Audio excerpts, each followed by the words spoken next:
February of last year, I had finally achieved my lifetime goal. I was going to be a contestant on Jeopardy! Now, little did I know, I was also going to be the third biggest loser in the show's history. Now, most of my life has basically been dictated by my anxiety. My anxiety demon on one shoulder saying, "You know everybody hates you, right?"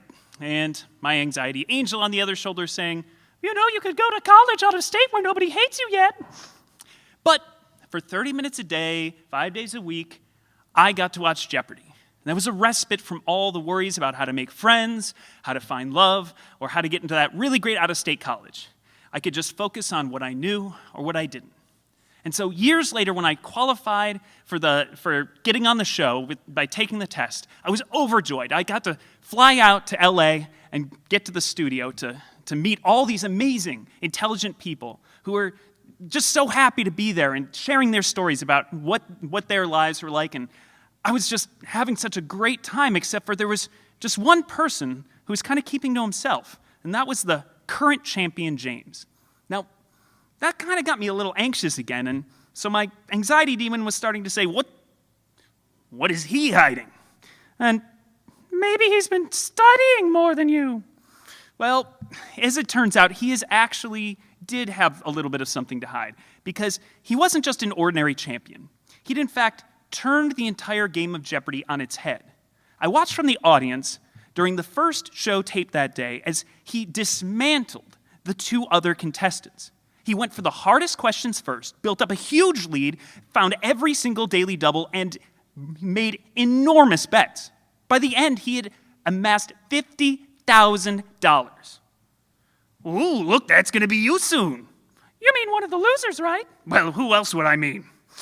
Anyway, the next game didn't go much better for the two competitors, because by the end of the second round, he had amassed $72,000, and he only needed to bet $5,000 more in order to be the highest winning champion in a single day in the entire history of the show. Instead, he bet $38,000 for a total of $110,914. The collective gasp from the audience was like the sound of the soul escaping the body. Oh, you're screwed now. Well, I'm glad you brought that second pair of pants. Well, Wednesday's game and Thursday's game didn't go much better. And in fact, one of the fellow competitors ended up going into the negative, so he couldn't participate in Final Jeopardy!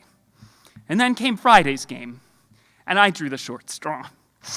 So I walked up to the podium, like to the headman's axe. The lights came up, and the show went into hyperdrive. First question went to James, second one to Allie, third one to James, fourth one, I buzz in. Of or related to this northern Italian city, or like veal coated in breadcrumbs. What is Parmesan? No. Oh, okay. I buzz in for the next question. What is the Book of Mormon? No. This was not going well for me.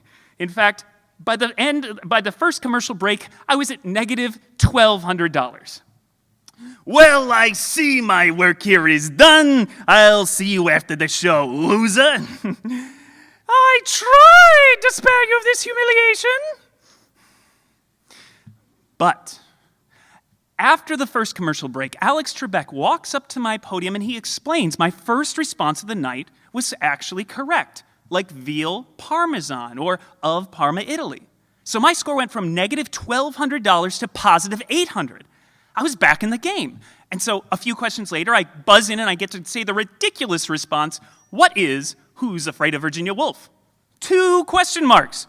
A little later, I get a science question, what is quartz? A little bit later, a debate question, what is Robert's Rules of Order? I might miss half of the questions because somebody else buzzes in first, but I'm still playing the game. Who is Kamala Harris? What is the Shawshank Redemption? What is the good, the bad, and the ugly? I'm not playing to win at this point. I'm just playing for the sheer love of knowledge.